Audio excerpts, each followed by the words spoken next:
Ahora, pues, sí, ok, están grabando ya la reunión. Gracias. Sí, si bien es cierto, hay políticas, hay lineamientos,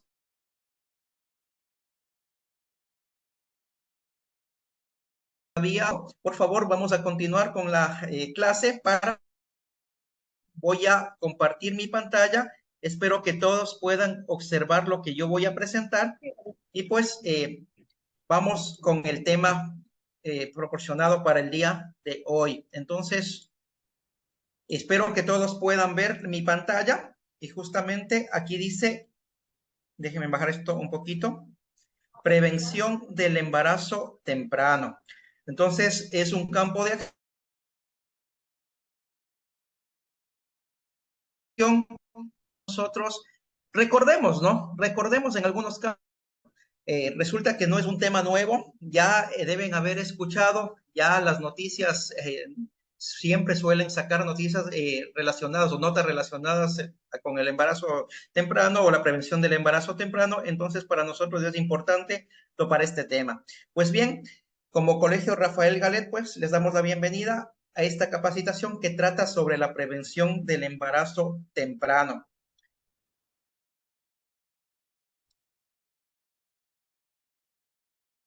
Entonces, bien, si voy un poquito más adelante, y para hablar un poquito del embarazo temprano, tengo que primero decir que es un problema de salud pública y de justicia. ¿Por qué es un problema de salud pública? Porque resulta que cuando una persona queda embarazada a temprana edad, pues el Ministerio de Salud Pública o el Estado a través del Ministerio de Salud Pública tiene que atender a este problema o a esta persona que queda embarazada y esto genera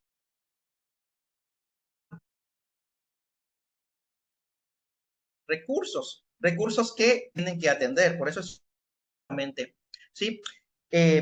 Entonces, para nosotros es importante empezar por ahí. Primero, el embarazo temprano es un problema de salud, porque lastimosamente, no solamente por el costo, sino que cuando una persona, como más adelante vamos a ver, cuando una mujer queda embarazada a temprana edad, pues tiene más riesgos de sufrir alguna enfermedad adicional o incluso de morir. Y también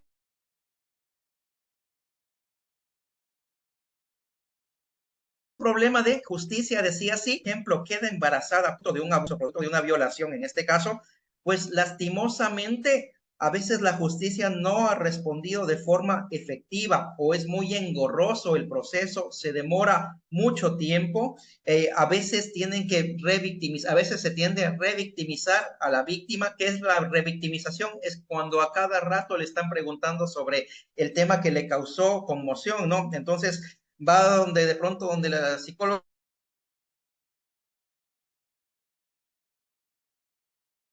pregunta y nuevamente le repregunta, va donde la victimización. Entonces, para nosotros sí es un problema de justicia también, perdón.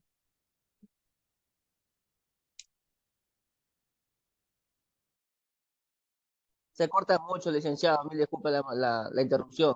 Se corta demasiado, se queda parado. Pero compañerita, va a quedar grabada la clase, no interrumpa y de ahí que nos diga. Ya, por favor, me confirman, por favor, si se Silencio. escucha mejor así. Sí se escucha hablar. Carajo. Yo pienso que deberían de Cortado, la respetar la verdad, opinión de las compañera. personas. Se escucha muy cortado. Mejor deberían dar la clase sin Sí, alumnos. dicen, Ya, ¿me escuchan mejor ahí? Sí, Liz. Sí se escucha claro, licenciado, sí se escucha claro, sí se escucha claro. Sí se escucha, No se compañero. escucha Sí como se si escucha fuera rato tan se recorta la llamada.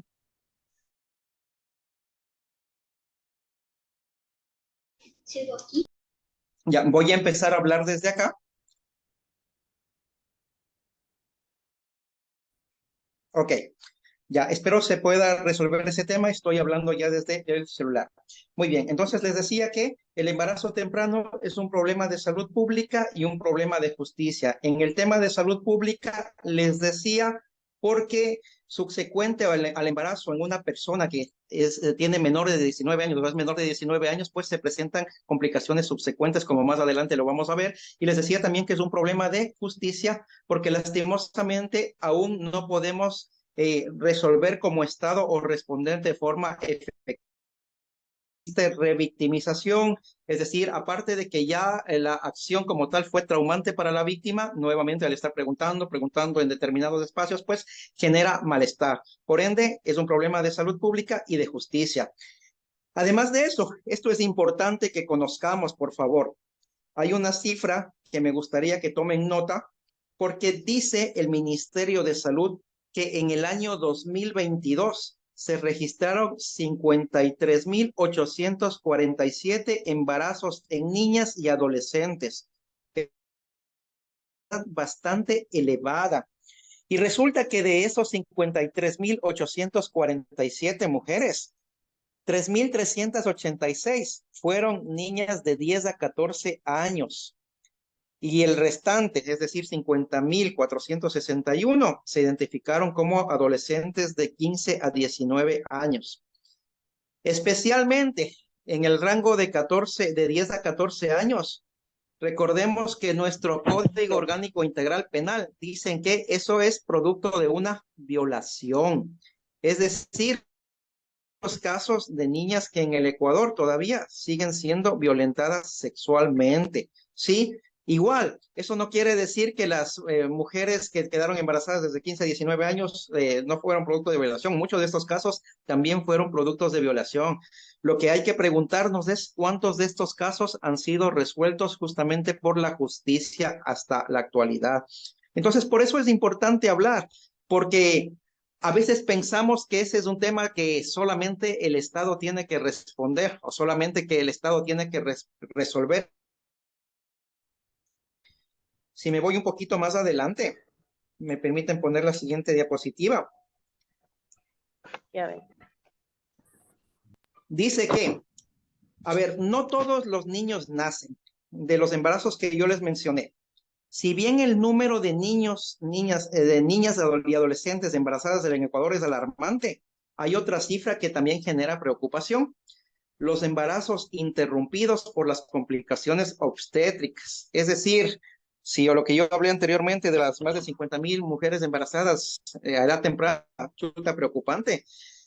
Lo que más nos preocupa en este momento es que muchas mujeres en este rango de edad también ven sus embarazos interrumpidos por las complicaciones obstétricas que presentan. Hay un dato del Ministerio de Salud que dice que de los 53.847 embarazos registrados en el 2022, 13.926 presentaron problemas. Y eso impidió que los niños nazcan. Wow, o sea, por eso les decía que era un problema de salud pública, porque realmente los problemas que se presentan durante el embarazo a una mujer que queda embarazada a temprana edad son bastante complicados. El Ministerio de Salud también detalla que entre las complicaciones más comunes está que las hemorragias, también se encuentran los abortos naturales, ¿sí? Están las infecciones, está la preeclampsia. Entonces, sí es un tema que nos debería traer a colación y nos debería preocupar, ¿no? Sobre lo que estamos haciendo como sociedad, sobre lo que está pasando en el Ecuador a nivel de políticas públicas, que por cierto, ¿qué es una política pública? No es otra cosa que las acciones que hace el Estado a través de documentación para decir, bueno, si hay embarazo en la adolescencia vamos a presentar esto y vamos a hacer el otro y vamos a hacer tal cosa. El problema no es que no existen políticas, el problema es que estas políticas muchas veces no llegan al territorio y muchas veces olvidamos que, por ejemplo, en nuestra zona rural también hay muchas mujeres que sufren de violencia. Y, por ejemplo, acá las entidades del Estado están generalmente en las capitales de provincia, ¿no? Ni siquiera, por ejemplo, hay entidades que no llegan al Sacha o a Loreto o peor al Cantón Aguarico. Por ejemplo, en el Cantón Aguarico les comento, se hacían visitas desde la Fiscalía itinerantes o desde el Consejo de la Judicatura itinerantes, 1 o 2 veces al año. Y ahí en esa 1 o 2 veces al año recogían las denuncias. Y yo pregunto, ¿será que solo 1 o 2 veces al año en Aguarico hay denuncias o hay violaciones o hay maltrato? La respuesta es no. Es decir, el Estado no está respondiendo de forma efectiva a lo que necesitamos como sociedad. Entonces, por eso esto es importante también decir, ¿no? Que sí es necesario que existan políticas, pero también es necesario que esas políticas sean implementadas a cabalidad. Y cada política tiene que ir acompañada de recursos.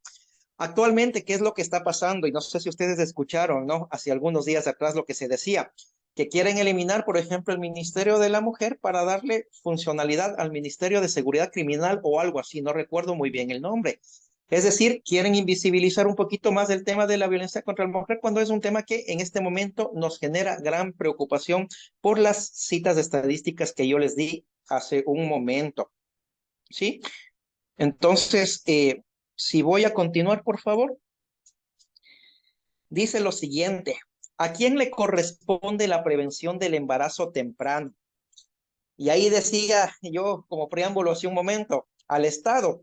¿Será que el Estado es el único responsable de responder al tema del embarazo en la adolescencia o el embarazo temprano? La respuesta es no, según esta diapositiva. Y por eso es que nosotros como Departamento de Consejería Estudiantil, como institución, estamos acá, porque consideramos y creemos que no solamente el Estado tiene que responder desde las entidades competentes, como el Ministerio, en este caso, la Secretaría de Derechos Humanos o el Ministerio de Derechos Humanos, en este caso, o el Ministerio de Inclusión Económica y Social, no solamente son ellos, deberíamos sumarnos todos. Ahí está la institución educativa. ¿Cómo lo hacemos en esta institución educativa? Sí, a través de este Departamento de Consejería Estudiantil, sí, a través del campo de acción, pero no solamente es hablar solo en el campo de acción.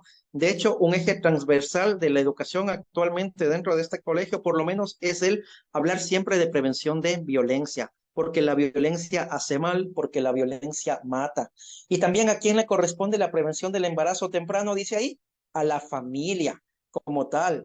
Es importante que entendamos esto. Tanto el Estado, tanto la institución educativa como la familia tienen que ver para prevenir justamente la aparición de los embarazos tempranos.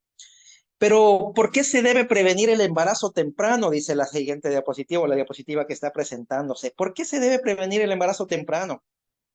Primero, porque altera el proyecto de vida de las mujeres jóvenes que quedan embarazadas. Es decir, si yo tenía 12, 13 años y quería estudiar, cuando yo quedo embarazada a esa edad, resulta que muchas veces tengo que abandonar el colegio, por ejemplo, en algunos casos la escuela, porque como ustedes vieron, hay datos que tienen a mujeres, a niñas embarazadas de 11 años incluso. Entonces, ¿qué es lo que pasa? Una niña que resulta que todavía no ha desarrollado, no se ha desarrollado totalmente, tiene que asumir un nuevo rol que no le debería corresponder y por ende se trunca su proyecto de vida.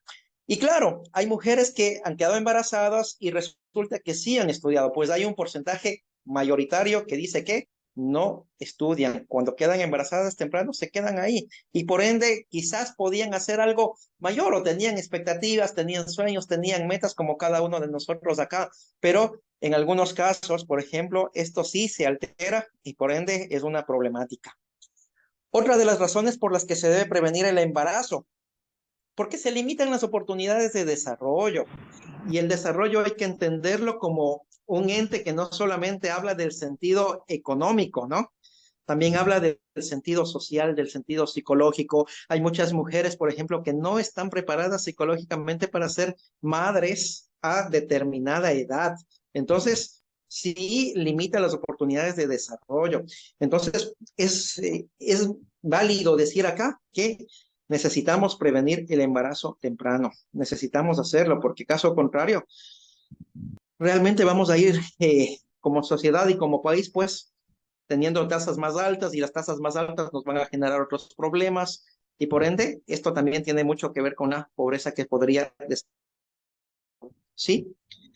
Si voy más adelante, hay una pregunta que está planteada en esa diapositiva y que dice, ¿cuál es el rol de la institución frente a la prevención de embarazos en niñas y de embarazos forzados en adolescentes? ¿Cuál es el rol de la institución? Y como les dije, hay que entender que la institución no solamente la hacen los profesores, no solamente la hace el rector, no solamente la hace el departamento de consejería estudiantil, sino que la hacemos todos los que estamos involucrados. En este caso, Galet. Dice ahí un dato importante. El embarazo en niñas menores de 14 años es producto de una violación, como ya lo expliqué al inicio. Esto según el Código Orgánico Integral Penal en el artículo 171. ¿Sí? ¿Qué es el Código Orgánico Integral Penal? Es en donde están regulados absolutamente todos los delitos con su respectiva pena acá en el Ecuador. ¿Sí? Hay que entender una cosa bien interesante. El embarazo en la adolescencia o el embarazo temprano, porque también se da en la niñez, es una realidad que permanece oculta y que representa un grave atentado a los derechos humanos de niñas, niños y adolescentes. Hay un comentario que dice justamente, pero ¿qué es lo que a veces hacemos los padres para prevenir esto? ¿O cuál es el papel o el rol que tienen los padres en eso? Y yo diría que mucho. La respuesta es que mucho, porque resulta que a veces damos prioridades a otras cuestiones y nos olvidamos que muchas veces nuestros hijos, nuestras hijas tienen también necesidades emocionales, ¿sí? A veces, por ejemplo, los padres se encargan de llenar las necesidades físicas de los hijos, de las hijas, y también se olvidan de que los hijos y las hijas no solamente tienen necesidades físicas, también tienen necesidades emocionales y espirituales. Eso para contestar a la pregunta que se me había hecho hace un momento. Pero bien, yo les decía que el problema del embarazo, nuevamente repito, es una realidad que permanece oculta y que representa un grave atentado a los derechos humanos. ¿Por qué les comento esto? Es con conocimiento de causa, ¿no? Hasta hace poco, bajo mi responsabilidad, estaba el Consejo Cantonal de Protección de Derechos y también la Junta Cantonal de Protección de Derechos. Y nosotros teníamos una mesa en la que estaban involucrados representantes de diferentes instancias, entre ellos la Unidad Judicial, la Fiscalía, y analizábamos varios temas, ¿no? Y no solamente con embarazos o abusos, sino también con el tema de femicidios. Y esta es otra cuestión que vamos a topar más adelante de pronto, porque hoy justamente hubo un femicidio y eso realmente genera preocupación. Nuestra sociedad, como les dije hace un momento, pues algo tiene que cambiar, pero el cambio tiene que empezar desde nosotros. Eso es algo que voy a seguir repitiendo. No tiene que cambiar el vecino o la vecina, no tiene que cambiar el presidente o la presidenta. Hay cosas que tenemos que empezar a cambiar a través de nuestras acciones diarias. Entonces, lo que deberíamos hacer, dice ahí, es cuestionar las relaciones inequitativas de poder basada en el género. ¿A qué se refiere esto? Hay gente que todavía piensa que los hombres son valiosos o más importantes que las mujeres. Y esto se refleja en algunos pensamientos o en algunos micromachismos que todavía tenemos. Por ejemplo, hay gente que todavía piensa que la mujer en el volante es un peligro andante. Por ejemplo, se me ocurre. O a veces los mismos padres hasta el día de hoy seguimos diciéndole que las mujeres son el sexo débil, ¿no? En el sentido de que, por ejemplo, cuando un bebé nace, primerito si es mujer, la ropita rosada. Es así, ¿no? Si es que es hombrecito, pues el trajecito. Entonces, hay cosas que deberíamos cambiar y que pequeñitas cosas necesitamos ir trabajándolas, porque resulta que a veces estamos normalizando mitos y estos mitos a veces lo que hace es invisibilizar las situaciones de violencia sexual, como por ejemplo en las comunidades. En las comunidades especialmente, no sé donde ustedes vivan, pero en las comunidades se dice que todavía se cree que aunque marido pegue y mate, marido es, suelen decir, o que no suelen denunciar simplemente porque de pronto es el marido, y el marido es el que tiene la potestad y el poder. Y a veces ahí es donde más violaciones se pueden dar, cuando de pronto nos creemos que estamos en una sociedad hegemónica, en donde las mujeres de pronto no tienen voz, no tienen voto, no tienen el derecho a expresarse, y por ende sucede este tipo de cosas. Y cabe mencionar, ¿no? Para hacer la aclaración, esto pasa, no es que pasa, digamos, en todo lado, ¿no? Especialmente está sectorizado en algunas comunidades, en la zona rural donde nosotros hemos trabajado y hemos visto eso. Y hay que mencionar esto también en este momento. No es que todos los hombres tampoco somos malos, no es así. Siempre tratamos, son los hombres somos los que tratamos de ser mejores. Hay hombres que sí tratamos de ser mejores todos los días, ¿no? Entonces, miren, quiero avanzar hacia el siguiente tema y he hablado un poquito sobre lo que es el embarazo en la adolescencia, ¿no? Como tal, para más adelante hablar sobre el consentimiento, ¿no? Y sobre todo para decirles cuáles son las rutas de actuación frente a situaciones de violencia, porque como les decía, ya la violencia hace tiempo que dejó de ser una cuestión privada, ahora es una cuestión pública. ¿Sí? Entonces, antes de pasar al consentimiento, quiero topar este tema brevemente que dice, ¿qué es la sexualidad? Ay, ahí en la sexualidad, chuta, tendría que decir lo siguiente. Si hay algo que nos hemos complicado ahora, es que a los padres nos cuesta hablar de sexualidad con nuestros hijos, con nuestras hijas. Y de sexualidad, pues, hay que hablar desde cuando los chicos están pequeños, pequeñas, ¿no? Y no necesariamente ser explícitos, ¿no? Pero sí hay edades en las cuales hay que hablar de determinados temas. Así que si ustedes tienen hijos, si ustedes tienen hijas, por favor, no deje que el vecino, no deje que la vecina, no deje que el grupo de amigos, que el grupo de amigas, o mucho más, no deje que el internet eduque a sus hijos en relación a la sexualidad. Tienen que ser los padres, tienen que ser las madres. Y ojo, ahí y hago esta aclaración entre padre y madre porque a veces pensamos que es una responsabilidad nada más de las madres, cuando también los padres tenemos responsabilidad en esto. Y les decía también que no dejemos que el internet, no dejemos que la música o las películas también intervengan en la educación de nuestros hijos, de nuestras hijas. Por ejemplo, escuchen por favor la música que ahora escuchan nuestras hijas, nuestros hijos. Hay una canción que cantaba, ¿no? El Maluma, y que por cierto va a venir al Ecuador, a Machala, como sabe, dice, porque justamente leo noticias, ¿no?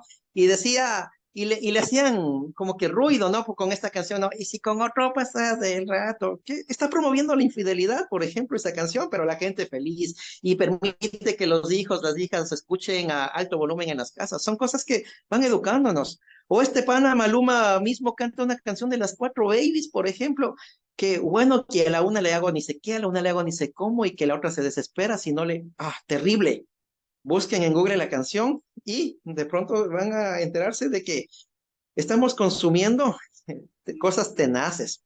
Y lastimosamente esos son los artistas que ahora están en boga, los que escuchan nuestros hijos, los que escuchan nuestras hijas, inclusive nosotros como padres a veces escuchamos y a alto volumen todavía. Y había una canción que hace algunos años acabó y que te lo hundo, decía, por favor, necesitamos hablar de sexualidad, pero desde otro punto de vista. Entonces ahí dice que vean, la sexualidad es una dimensión humana que integra los aspectos biológicos, no solamente físicos, no solamente biológicos, ahí también habla de los aspectos psicológicos, también habla de la historia familiar, del contexto histórico, cultural, económico y político.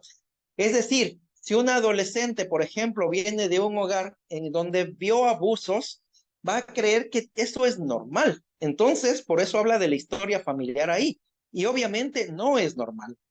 La sexualidad se manifiesta en las emociones, los comportamientos y actitudes socialmente aprendidas, cómo nos comunicamos y expresamos en sociedad. Y hay algo importante que tengo que acotar, que dice ahí en la diapositiva.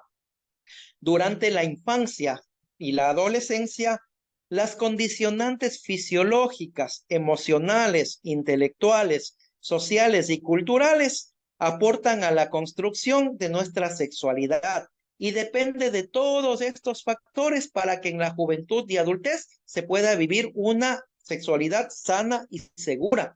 Y eso corrobora lo que yo acabo de decir. Es importante que nosotros a nuestros niños, a nuestras niñas, empecemos a educarles bien, les hablemos claro, les hablemos los riesgos que existe al empezar, por ejemplo, relaciones sexuales a temprana edad. Lastimosamente, en algún momento existió una política que utilizaba una frase que decía, usa condón y disfruta un montón, decía. Y lastimosamente eso se fue como tergiversando y en una farmacia de una amiga justamente que está frente a un colegio acá en donde estamos, Resulta que decía que las pastillas que más se vendían eran las pastillas del día después. Por favor, ¿y qué pasa si esas pastillas fallan? Resulta que muchos adolescentes no están listos para enfrentar la paternidad.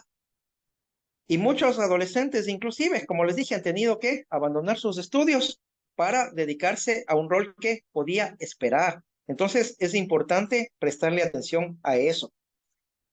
Entonces, les decía que vamos a hablar sobre el consentimiento hace un momento. ¿Y qué es el consentimiento?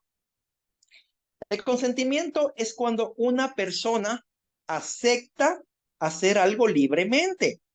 Es decir, si a mí me invitan a comer y yo digo, chévere, vamos, eso es el consentimiento, ¿no? Yo acepto hacer algo libremente, pero si alguien me quiere llevar a la fuerza a comer y peor algo que no me gusta y me obliga a ir, o sea, lo hace sin mi consentimiento, sin que yo quiera hacerlo, eso ya va en contra de la norma.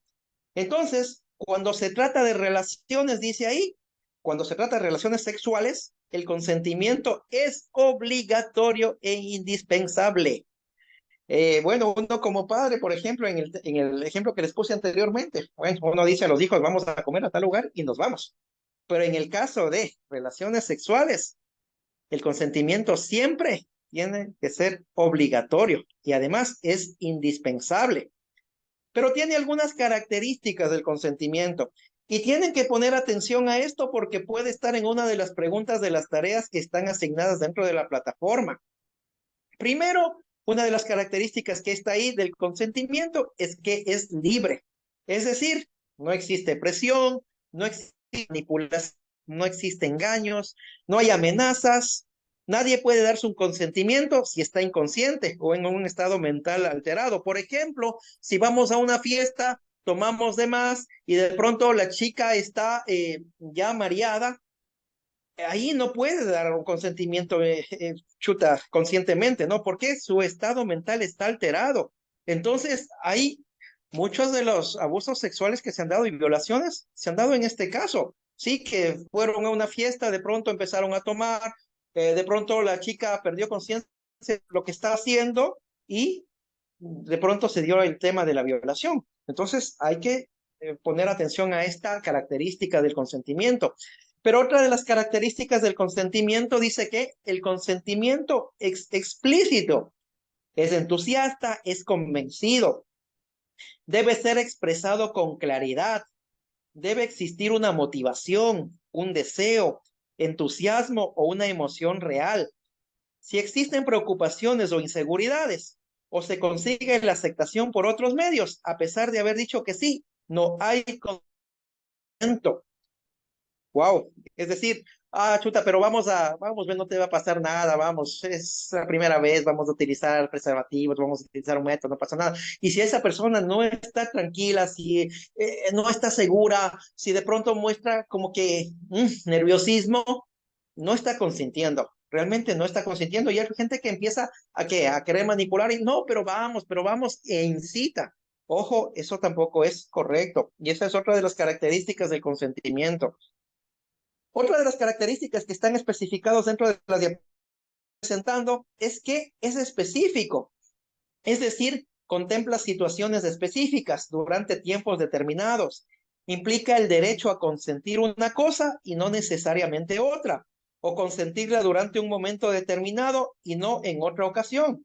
En ese sentido, tengo que decir que incluso hasta en los mismos matrimonios existen las violaciones. ¿Cuándo se da una violación, por ejemplo?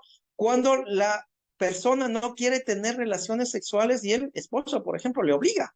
Eso también es violación, así que hay que tener mucho cuidado, ¿sí? Miren, si voy un poquito más adelante, habla de otras características que tiene el consentimiento. Y es que el consentimiento también es informado. Solo puede existir si la persona que lo da tiene toda la información al respecto. No puede haber consentimiento si alguna de las partes implicadas es menor de edad.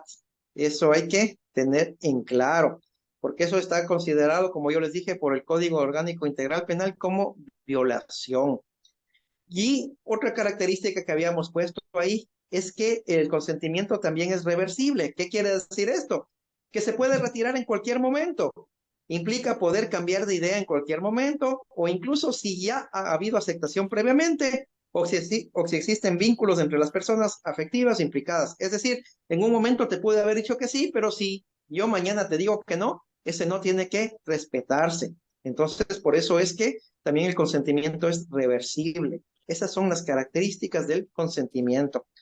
Y ahora, yo quiero que por favor observen la lámina que estoy presentando, porque vamos a hablar un poquito sobre algo que a mí me interesaba conversar con ustedes, y es sobre la violencia, ¿sí?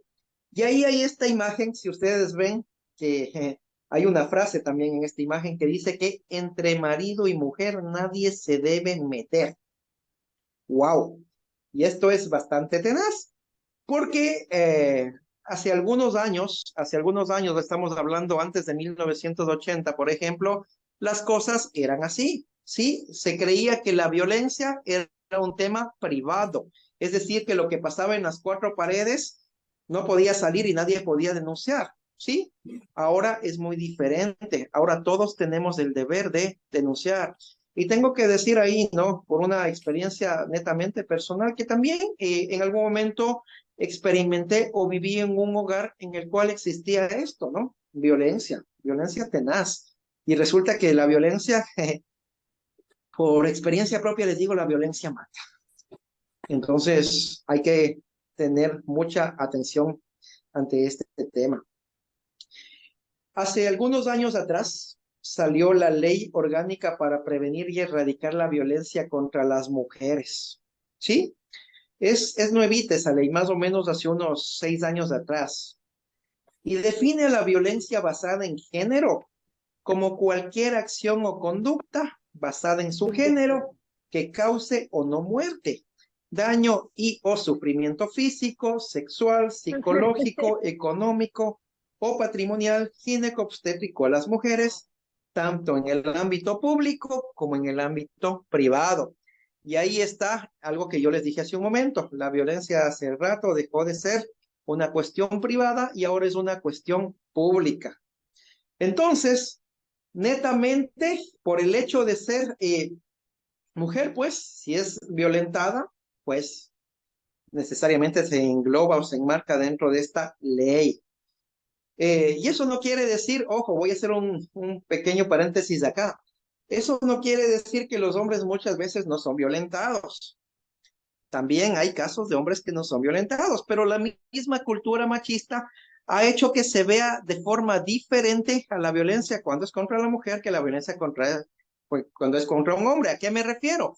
Por ejemplo, si viene una amiga, yo soy mujer, y viene una amiga y yo le digo, ¿sabes qué? En mi casa tengo problemas, mi esposo inclusive me ha alzado la mano, me está pegando. Seguramente mi amiga me va a decir, ¿sabes qué? Eso no está bien. Vamos, si quieres te acompaño, pongamos una denuncia, por favor pidamos medidas de protección. Eso es lo que haría una mujer. Pero ¿qué pasa si yo como hombre, yo como Santiago le digo a mi amigo, oye, en la casa me está pegando mi mujer, pues oye, me he roto 3 platos en la cabeza. Mi amigo no es que me va a decir vamos a denunciar. Mi amigo generalmente o lo que la mayoría haría es, oye, vos te dejarás mandarina. Vos también deberías de hacerle la mano. ¿Qué te dejes pegar por una mujer? Ojo, eso también pasa. Entonces, no es lo mismo la lectura que se le da a la violencia contra la mujer que a los hombres. Entonces, por la cantidad de casos en el tema de mujeres es que existe esta ley, pero eso no significa que no exista caso de violencia contra los hombres. También pasa. Y bueno, grábense esto un poquito porque vamos a hablar y una de las tareas también tiene que ver con el seleccionar los tipos de violencia, ¿no? Porque, por ejemplo, el Código Orgánico Integral Penal habla de solamente 3 tipos de violencia, pero esta ley habla ya de 7 tipos de violencia. Entonces, grábense esto porque es importante, ¿sí? Miren, ahí en esta diapositiva que estoy mostrando, dice causas profundas de la violencia de género. Y bueno, una de las causas profundas de la violencia de género es la desigualdad.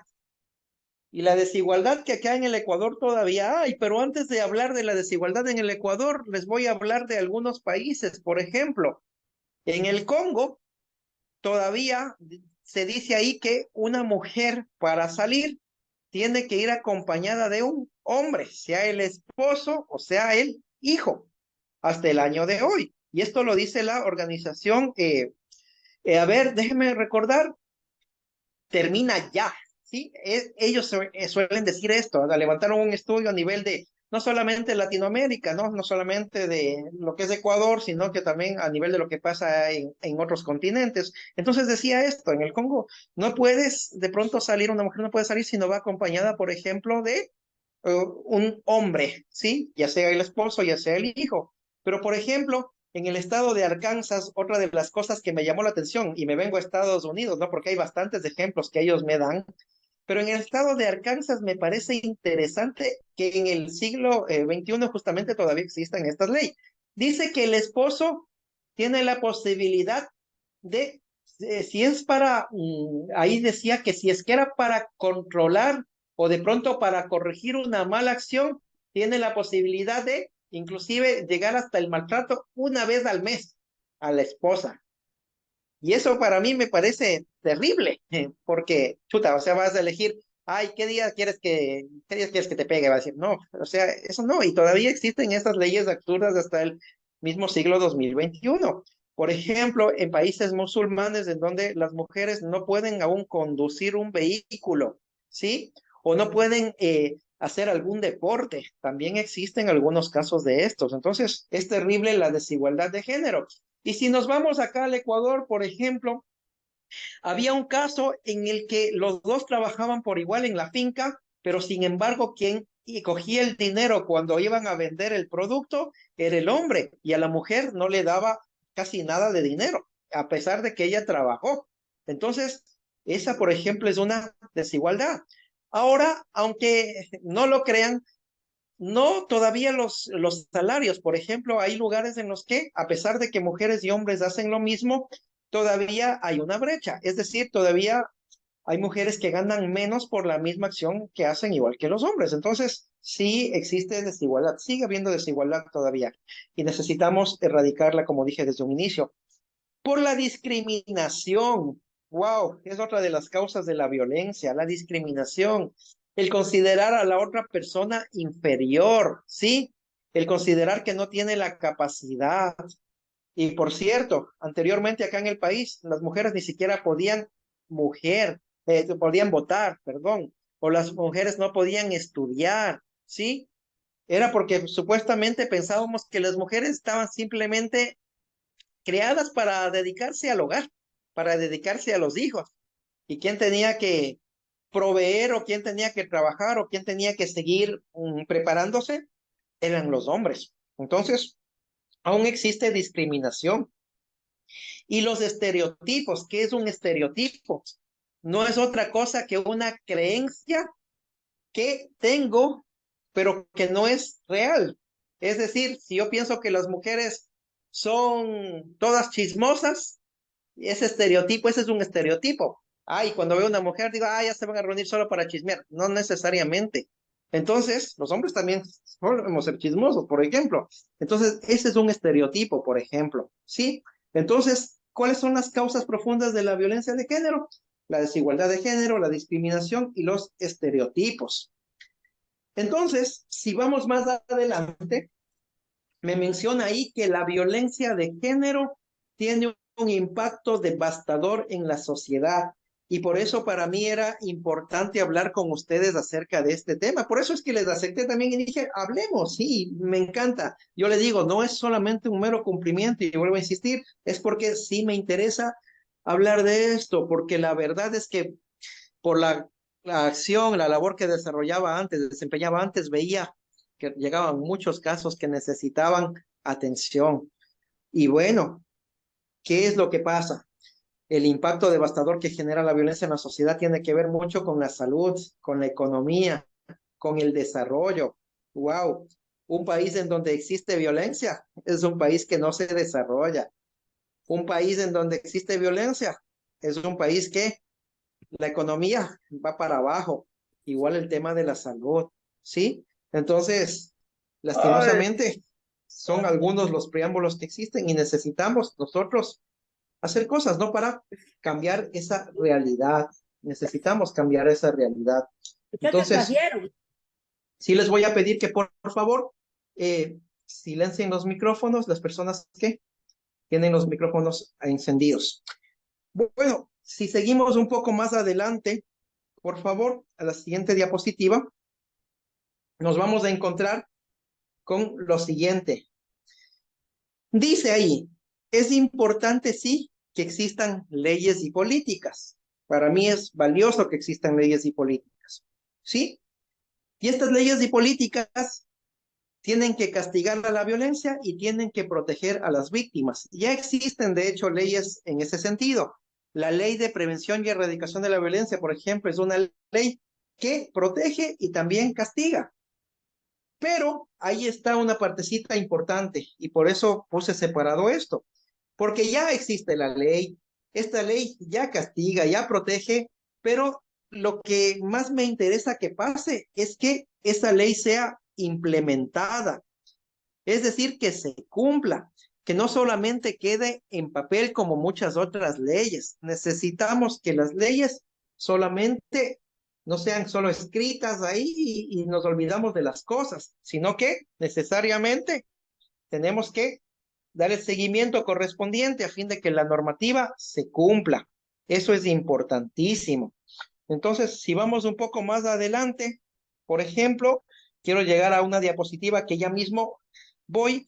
Hablamos del círculo de la violencia. Y esto es importante que usted también se grabe y lo tenga presente. ¿Qué es el círculo de la violencia? Por ejemplo, cuando se acumula tensión y empezamos a la acumulación de tensión, ¿no? Donde de pronto hay gritos, no saben cómo manejar de pronto los impulsos.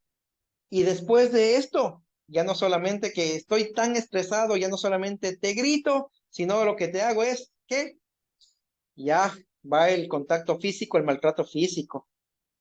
Pero ¿qué es lo que pasa? En muchos casos, ya cuando se da el contacto físico, el maltrato, viene la etapa de la culpa, el arrepentimiento y las promesas. Voy a cambiar, no va a pasar nunca más esto, yo te quiero, yo te voy a cuidar. Y bueno, la mujer muchas veces cree y dice, sí, bueno, vamos a intentarlo nuevamente. Se reconcilian, van a la aparente calma o lo que se conoce como luna de miel, en donde nuevamente que le llevó florcitas o le llevó chocolatitos, algo que le gustó. Pero luego de un tiempo, si esto no se trata, nuevamente se acumula la tensión y se vuelve un ciclo esto. Por eso es importante que se busque ayuda. Ojo, los orientadores familiares, los terapeutas familiares, por ejemplo, no es que están solamente cuando las personas están chifladas, cuando las personas están locas, ¿no? Sí, los orientadores familiares, los psicólogos familiares, o en este caso los terapeutas familiares, pues están capacitados para eso, o estamos capacitados para esto, ¿sí? Entonces hay que buscar ayuda.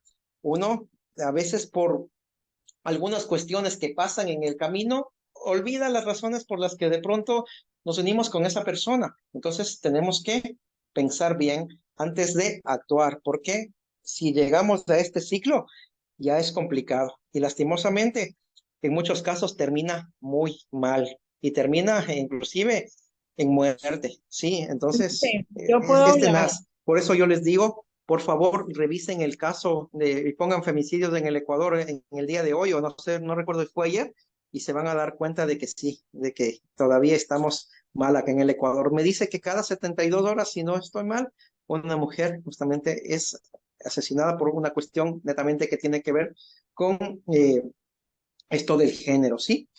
Entonces, quería llegar hasta acá para explicarles un poquito cómo está organizada la ley integral para prevenir y erradicar la violencia contra las mujeres. Y ahí está, yo les decía que más o menos fue aprobada hace unos 5 años y en efecto, bueno, ya son 6 casi, y fue aprobada el 5 de febrero del 2018. ¿Sí? Entonces, miren, esta normativa justamente habla de qué? De que primero la violencia de género contra las mujeres es lo que yo les hablé hace un momento y nuevamente repito el concepto.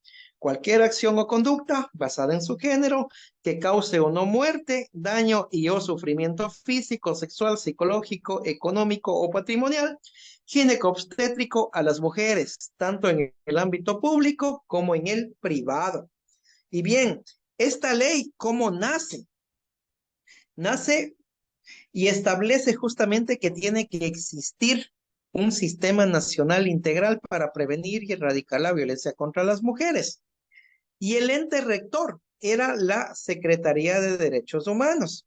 Ahora ya no era Secretaría de Derechos Humanos, sino que era Ministerio de la Mujer, ¿sí? Entonces, es el ente rector de esta normativa. Y este ente rector tiene que generar, tiene que manejar un registro único de violencia, tiene que organizar un observatorio nacional de violencia contra las mujeres, por ejemplo, ¿sí? Esta ley además contempla 4 ejes de trabajo. Se enfoca en la prevención, en la atención, en la protección y en la reparación. Y me encantaba y quería llegar a esta lámina porque aquí hay algunas preguntas, ¿no? Si yo les digo cuáles son los ejes de trabajo de la Ley Orgánica Integral para prevenir y erradicar la violencia contra las mujeres, ¿cuáles son los 4 ejes? Ustedes me tienen que responder. La atención, la protección y la reparación, ¿sí? Entonces, es importante esto. Prevención, ¿a qué se refiere? Todas las medidas que se hacen previo a, es decir, la educación, por ejemplo. Vamos a empezar con la educación a los niños de la escuela, por ejemplo. Vamos a hablar en las comunidades, que no solamente cuando hagamos reuniones comunitarias, no solamente nos reunamos para hablar de fiestas, sino para hablar de la violencia, por ejemplo, que hay en nuestras comunidades. Esto es prevención. La atención significa que cuando ya una mujer, por ejemplo, ha sido violentada, cómo las instituciones encargadas dentro de sus competencias le van a atender, ¿sí?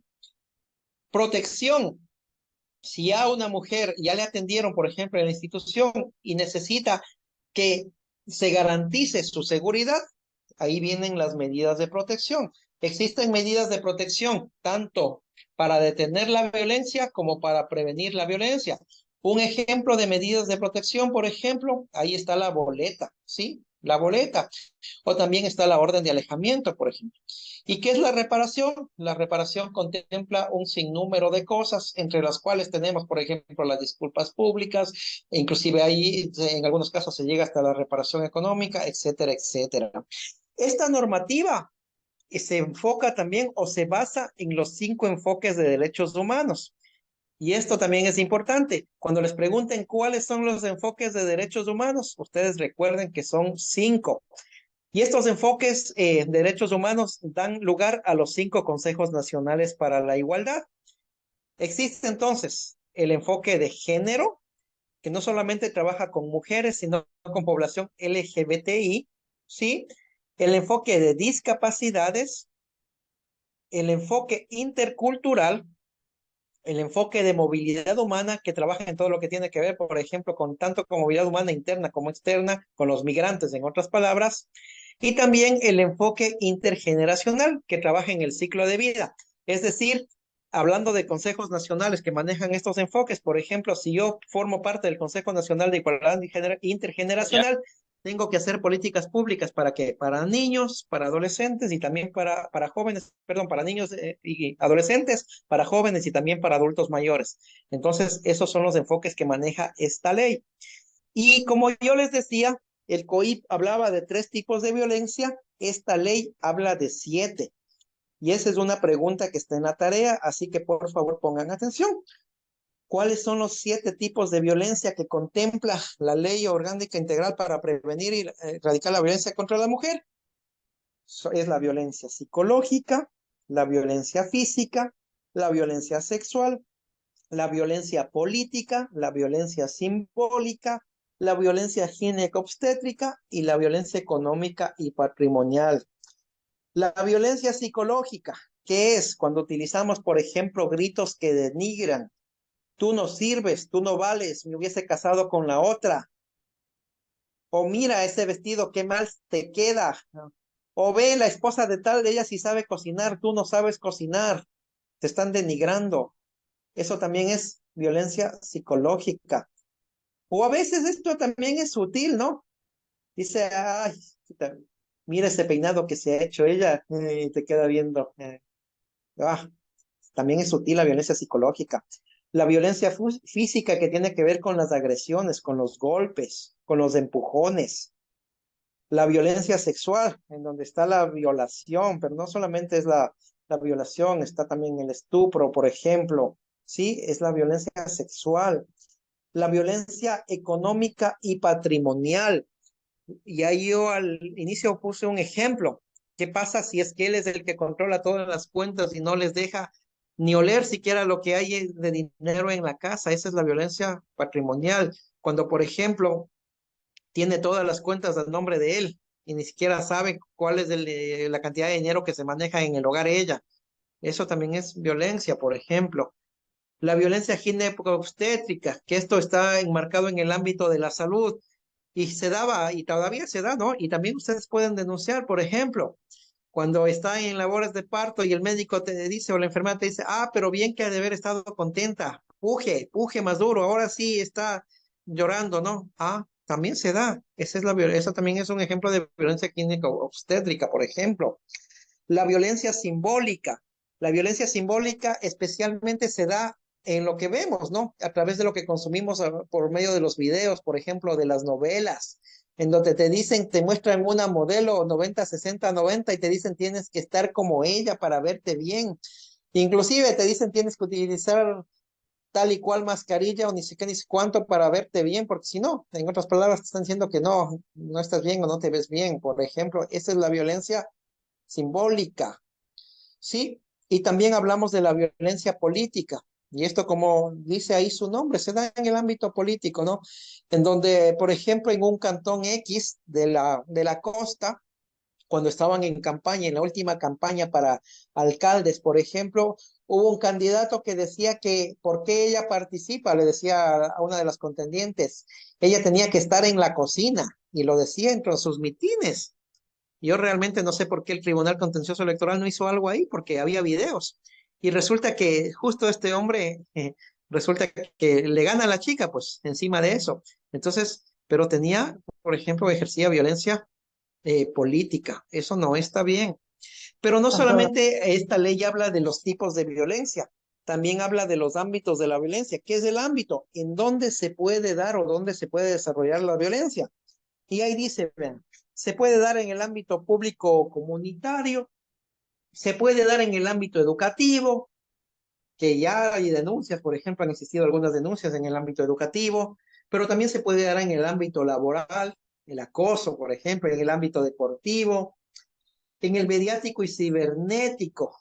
Wow, es donde también se da, ¿no? Recién es que resulta que ahora, chuta, la tecnología está tan avanzada que le pusieron la cara, por ejemplo, de una chica o de una amiga, porque eso hizo un tipo que supuestamente era el amigo, cogió la foto de la chica y le colocó, hizo una edición y le colocó en mujeres desnudas y eso empezó a rodar.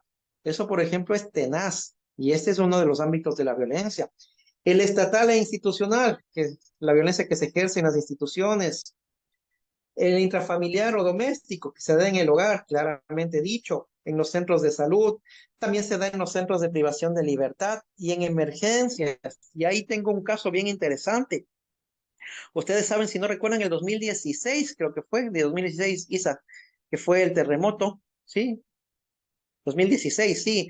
Resulta que hay mucha gente que se unió para ayudar, pero también hay gente que se unió para hacer cosas que no debían. Y ahí hubo varias violaciones, varios abusos sexuales, por ejemplo, en una situación de emergencia, y eso fue tenaz. Y les digo porque en ese entonces nosotros estuvimos en alguna brigada con los bomberos y fuimos a Pedernales, estuvimos en Puerto Viejo ayudando y era tenaz lo que se veía. Entonces, hay gente, la gran mayoría ayudaba, pero también hay gente que se aprovechó de la situación para cometer delitos. Entonces, esos son los ámbitos de la violencia. Y habla ahí también en esta normativa de las medidas administrativas de protección, que es algo que yo ya topé hace un momento. Las medidas de protección, por ejemplo, esto es importante. no solamente porque, chuta, dice el departamento de consejería estudiantil o el colegio, o porque es una materia que hay que aprobar, sino que por conocimiento general, por favor, grábense esta partecita del último. Cuando estemos viviendo en violencia o seamos víctimas de violencia o de presunta violencia, tenemos que ir a denunciar, pues. ¿En dónde? En las juntas cantonales de protección o en las tenencias políticas si es que vivimos en parroquias. Los tenientes políticos tienen la obligación justamente de emitirnos medidas de protección a las mujeres. En este caso, las juntas cantonales de protección, ellos trabajan en 3 ámbitos, tanto en niñez y adolescencia, tanto en adulto mayor y tanto en mujeres víctimas de violencia. Entonces, ahí ustedes van, les cogen justamente su versión, les hacen el respectivo proceso y emiten medidas de protección. Y les recuerdo que las medidas son para 2 cosas, o para prevenir o para detener la violencia. Así que es importante tomar en consideración esta explicación que les estoy dando en este momento. ¿Sí? Tenemos una pregunta. Si la violencia es estudiantil. Bueno, en este caso me mencionan, si la violencia es estudiantil, verán. En el caso de la violencia estudiantil, ustedes saben que tienen ahí, ¿qué? Un departamento de consejería estudiantil. Nosotros tuvimos un caso y es una buena pregunta para que todos conozcan, porque, por ejemplo, se pelearon, y no sé si sea el caso, pero acá, donde yo conocía, se pelearon en Lían y los 2 eran menores de edad y fueron a la Junta Cantonal para que la Junta Cantonal les dé medidas de protección. Inclusive recuerdo que a mí me hicieron hasta problema en algún momento en los medios de comunicación, gente que no conocía la norma, ¿no? La Junta Cantonal no actúa en caso de pares, eso directamente va a la Fiscalía, sí, netamente la Fiscalía, pero eso lo maneja el Departamento de Consejería Estudiantil, ¿sí? Entonces, cuando hay violencia entre pares, por ejemplo, eso tiene que manejarlo el Departamento de Consejería Estudiantil. Por eso es importante que se actúe frente a estos casos. Por ejemplo, cuando nosotros realizábamos, o en mi caso, yo realizaba actividades con adolescentes, siempre tratábamos de prevenir las cosas, ¿no? Y cuando era necesario, cuando veíamos que ya había un indicio, nosotros llamábamos a los padres de familia y así lo hice en algunas ocasiones, por ejemplo, ¿sí? En donde les demostrábamos cuáles eran las acciones que nos preocupaban y para mí era un poquito más fácil en ese sentido porque ustedes saben que las juntas sí tienen el poder sancionatorio. Y en mi caso, como era de pronto el que coordinaba eso, del Consejo Cantonal de Protección de Derechos, por ejemplo, sí, los padres tenían que asistir porque sabían que si no asistían, yo les llamaba ante la junta y les hacía sancionar. Entonces, sí, nosotros trabajábamos esos temas así, por ejemplo.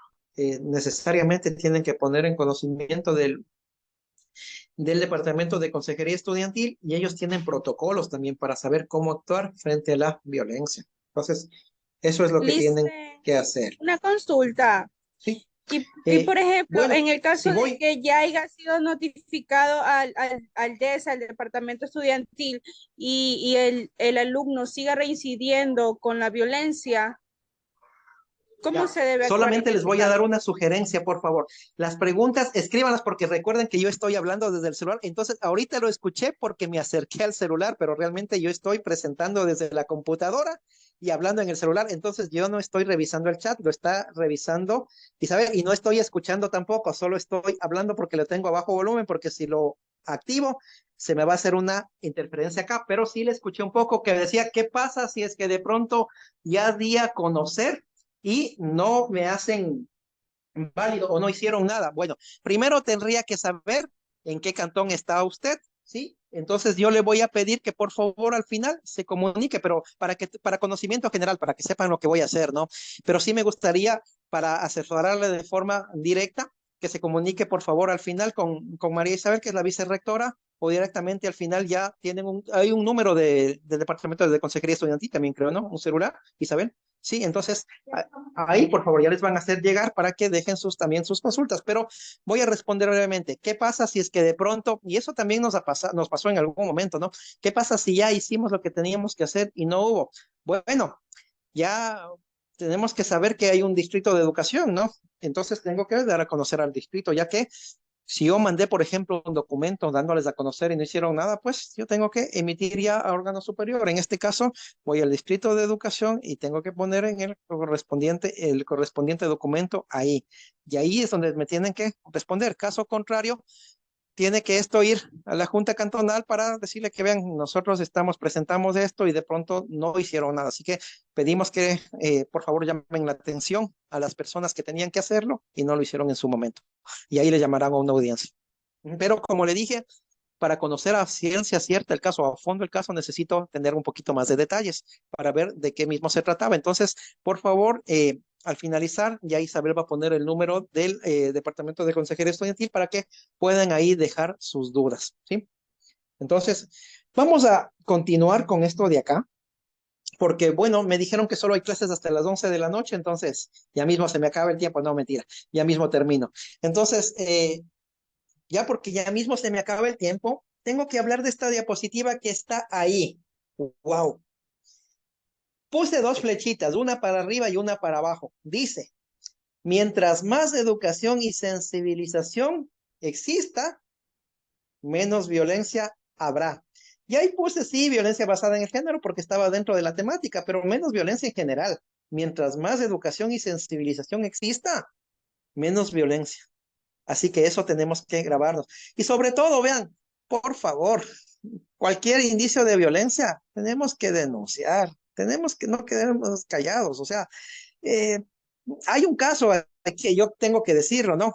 Y nosotros mismos a veces impulsamos la violencia porque decía, vean, si un compañerito te está molestando, no le dicen, chuta, avisa a tus profesores o bueno, ya avísame para ir a hablar con los padres de este chico o vemos qué hacemos, sino que hay padres que inclusive le dicen, no, si algo te dice o te hace, vos dale, no, estamos incentivando la violencia, por ejemplo, o sea, son cositas que a veces pasan y violencia genera más violencia, entonces estamos hablando de que necesitamos cambiar las cosas, necesitamos cambiar lo que está pasando en nuestro país.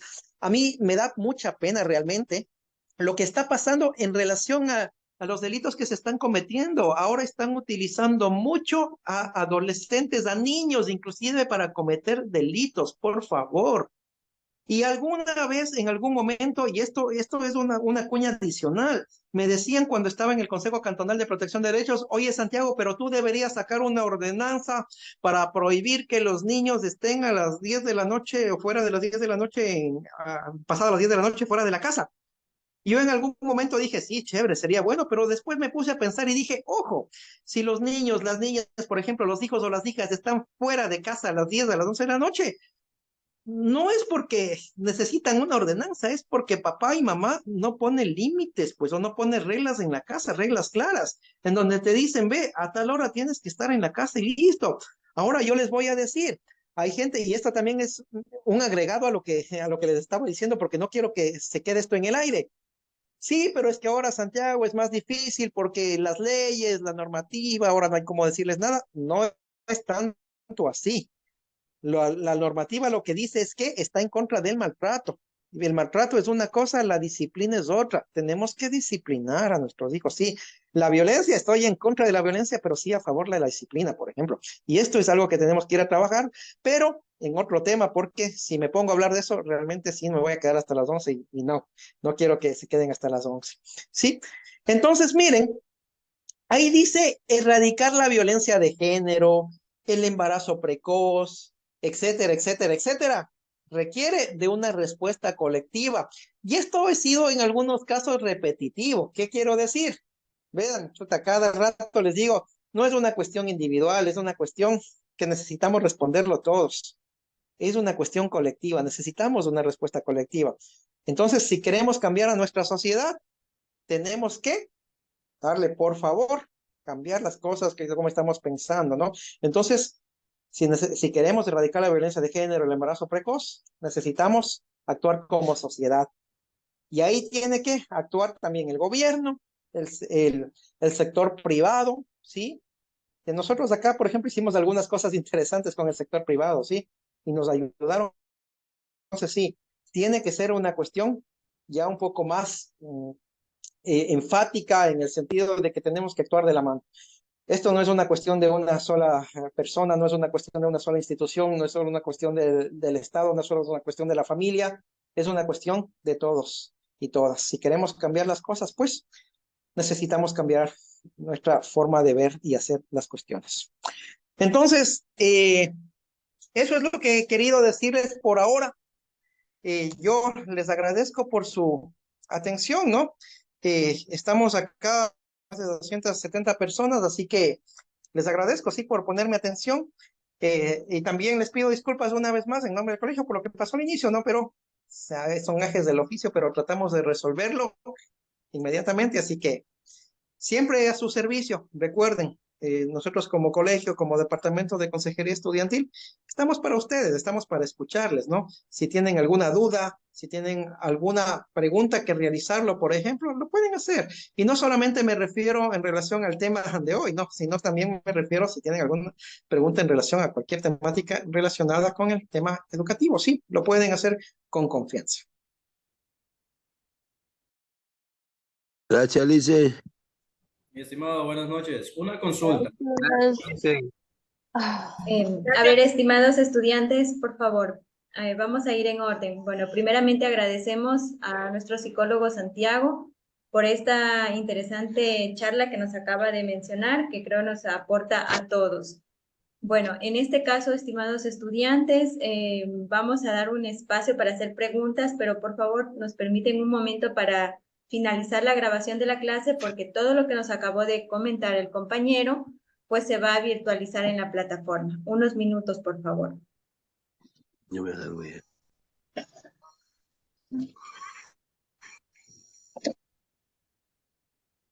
Ya quiero salir.